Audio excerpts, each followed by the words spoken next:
Bismillahirrahmanirrahim. Alhamdulillahirabbil alamin. Allahumma shalli wa sallim ala sayyidina Muhammadin miftahi babi rahmatillah adada ma fi ilmillah salatan wa salaman daimain bidawami mulkillah wa ala alihi wa sahbihi. Allahumma shalli ala sayyidina Muhammadin salatan taftahu biha lana futuhal arifin wa tufaqihuna biha fid din wa ala alihi wa sahbihi. Assalamualaikum warahmatullahi wabarakatuh. Welcome to Ar-Raudhah. Selamat datang di Majelis Ar-Raudhah Pesantren Ramadan. Mohon maaf saya baru bisa ikut sekarang karena di hari awal sebelum masuk bulan Ramadan itu kurang berapa jam saya harus terbang ke Jepang untuk menggantikan ustadz yang berhalangan ke Jepang. Jadi kalau saya nggak berangkat nanti pengajiannya di sana pada batal, ya saya harus berangkat. Nah sekarang sudah datang ke sini. Buat teman-teman saya dimanapun berada yang mau ikut sholat tarawih di Majelis Ar-Raudhah, silahkan ya. Dimulai jam 7:30 malam sholat tarawih. Enggak banyak, hanya 20 rakaat dan kurang lebih 1 juz seperempat. Ya kurang lebih 1 juz seperempat. Sore ini saya belum mulai kajian yang seharusnya. Ini iklan dulu. Nanti malam insya Allah jam 10 mulai kajian kisah-kisah para nabi yang disebutkan dalam Al-Quran maupun hadis-hadis Nabi Muhammad sallallahu alaihi wasallam. Nah sore ini mau ngaji apa? Judulnya adalah Just Do It. Just Do It. Ya kalau mau apa-apa itu ojo kaken mikir, tapi ya kerjakan saja. Innamal a'malu binniyat. Jadi judulnya kajiannya itu Innamal a'malu binniyat. Sesungguhnya amal apapun amalnya tergantung dari niat. Hanya saja banyak orang salah memahami niat. Dikira niat itu sejumlah lamunan. Ngelamun pengen jadi orang kaya, bayangkan di tepi pantai ada kapal pesiar, istrinya 4. Ustadz Iis itu. Ya. Ngelamun jadi orang kaya itu namanya ngelamun, bukan niat. Melamun jadi orang pinter, oh nanti saya jadi orang pinter, murid saya jumlahnya puluhan ribu, kemudian semua pada mengangguk-anggukkan kepala, semua padanya nyatet. Itu namanya bukan niat, tapi namanya melamun. Dalam syariat jelas apa arti niat? Qasdu syai'in muqtarinun bi fi'lih. Niat itu adalah orang menetapkan sesuatu, cita-cita, tujuan, iya cita-cita tujuan yang terikat dengan hatinya, terikat dengan hatinya. Qasdu syai' namanya qasad itu dari hati. Jadi hatinya pengen haji, hatinya pengen umroh, hatinya pengen jadi ulama, hatinya pengen jadi orang kaya. Itu kalau enggak muqtarinun bi fi'lih, tidak diikuti tindakan nyata secara langsung, namanya bukan niat, tapi namanya itu al-amani. Apa itu al-amani? Sejumlah angan-angan kosong alias ngelamun, bahasa Jawanya melamun. Makanya kita jangan jadi orang yang suka melamun. Jangan jadi orang yang suka melamun, tapi orang yang suka niat-niat yang baik. Nah, apa bedanya niat sama melamun? Kalau ngelamun tidak ada aksi, kalau niat ada aksi. Kalau ngelamun tidak ada tindakan, kalau niat ada tindakan. Kalau ngelamun itu sekedar cita-cita tapi tidak ada perbuatan yang mengiringi. Kalau niat cita-cita yang jelas dari hati, semangat, kemudian ada tindakan yang mengiringi. Judulnya niat itu ojo kagian mikir. Gak usah kebanyakan dipikir, tapi dijalani langsung. Itulah niat. Contoh, saya Ramadan niat tahajud 200 rakaat. Nah itu niat atau ngelamun? Nah itu kalau nanti malam nggak tahajud 2 rakaat namanya ngelamun. Tapi kalau nanti malam ikut tahajud 2 rakaat itu namanya niat. Meskipun baru bisa 2 rakaat, pahalanya 200 rakaat. Ya pahalanya 200 rakaat. Kenapa? Sudah dibuktikan dengan tindakannya nyata. Sudah dibuktikan dengan aksi. Nah yang seringkali membuat orang itu gagal niat saja gagal. Ya niat saja gagal. Contoh, kamu nanti jadi ulama ya, udah ngomong, mana mungkin. IQ saya aja -5, minus IQ-nya. Saking bodohnya gitu kan ya. Saya ini termasuk dalam kelompok orang-orang yang sangat-sangat bodoh, bukan lagi bodoh Ustadz, sangat-sangat bodoh. Masa saya disuruh jadi ulama? Enggak mungkin, enggak masuk akal ya. Nah ini namanya orang yang niat saja enggak berani. Niat saja enggak berani. Bahkan kalau nanti dikatakan, kamu kalau kaya nanti sedekah buat pondok 5 triliun ya.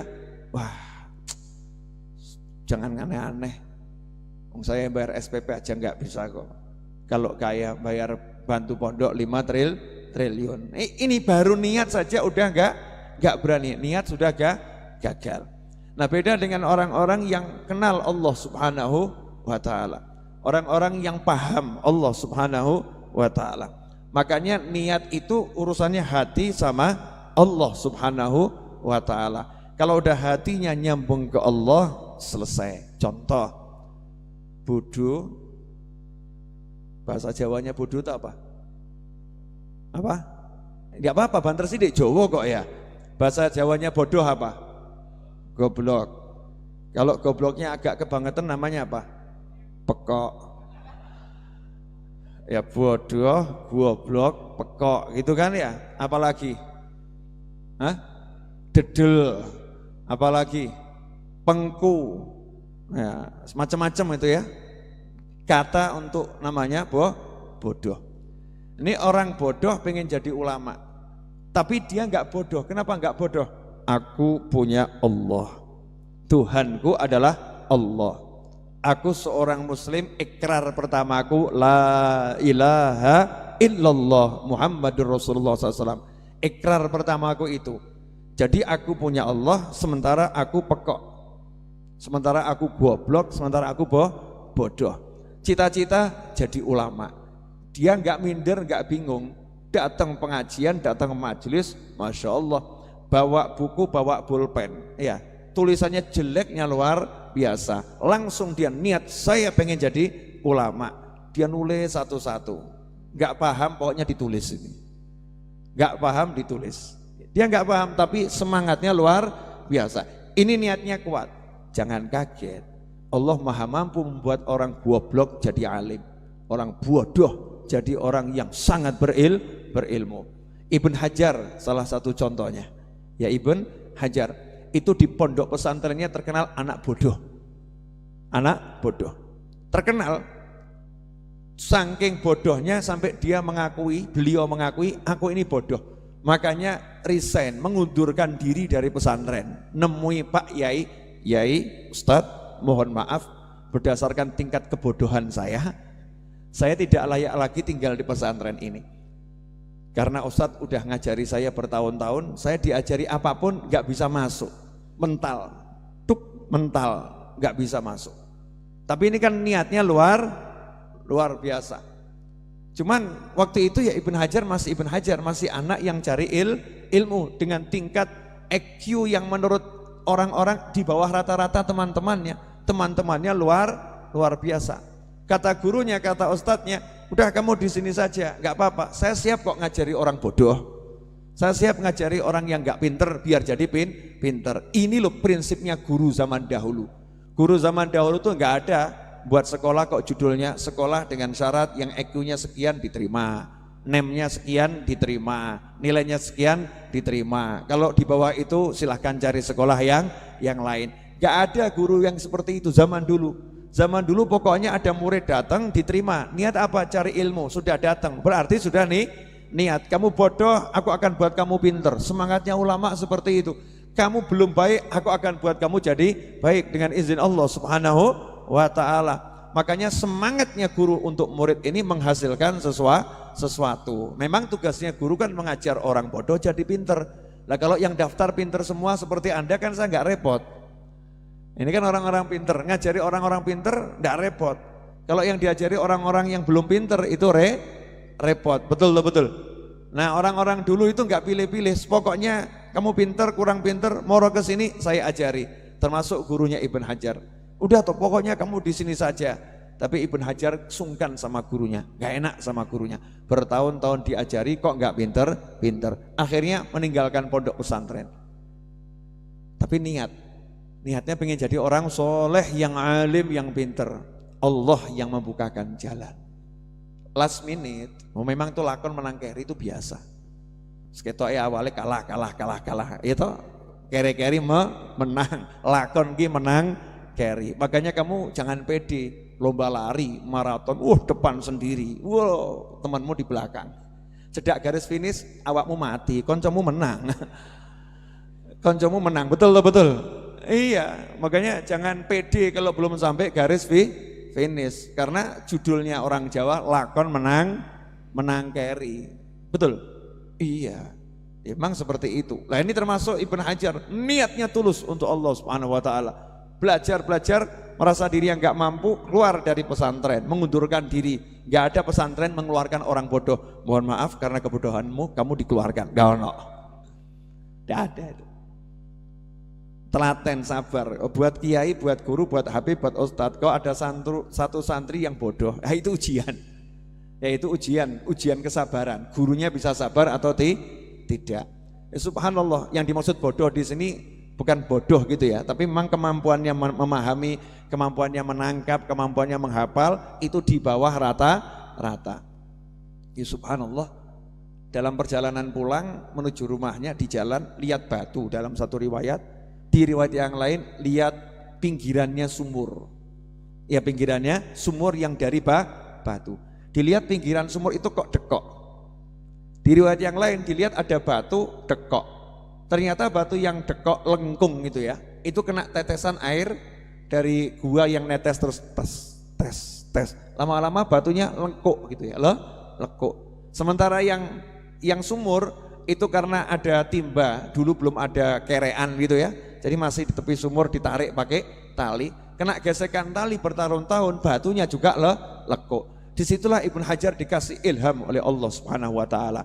Batu saja kena gesekan tali terus dia akhirnya lekuk. Masa kepalamu, hatimu kalah sama batu, lebih keras dari batu? Enggak mungkin. Asal ini diketuk dengan ilmu terus lama-lama juga masuk. Akhirnya balik ke pesantrennya, ngomong sama gurunya, guru saya siap jadi murid lagi, saya mau belajar. Akhirnya mengalahkan ulama-ulama yang ada di dunia ini, yaitu Ibn Hajar. Ikhwani rahimakumullah, makanya ini niat penting. Penting ketika orang niat, ya niatnya untuk Allah Subhanahu Wa Taala.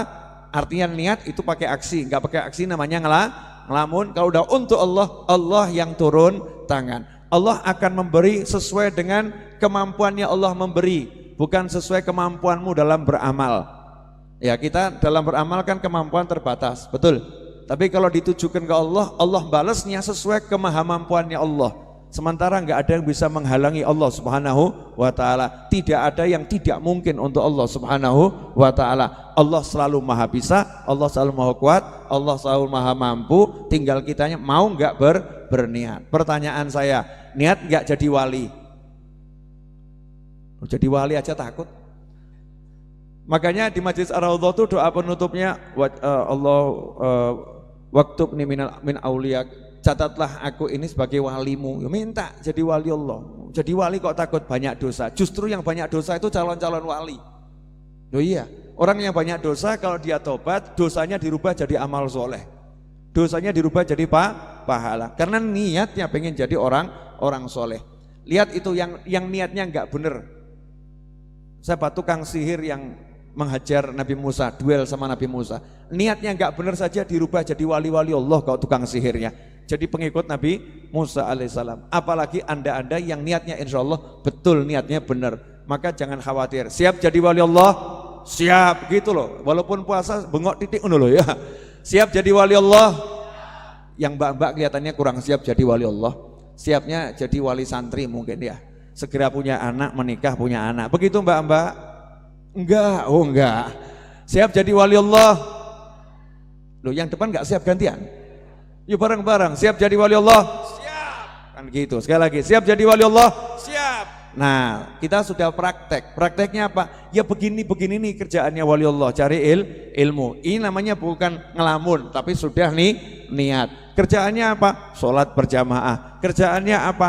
Puasa Ramadan yang wajib. Kerjaannya apa? Qiraatul Quran. Kerjaannya apa? Menebar senyum. Nah, ini emang ciri-ciri wali Allah. Alhamdulillah, insya Allah nanti malam kita bertemu kembali dalam kajian kisah para nabi.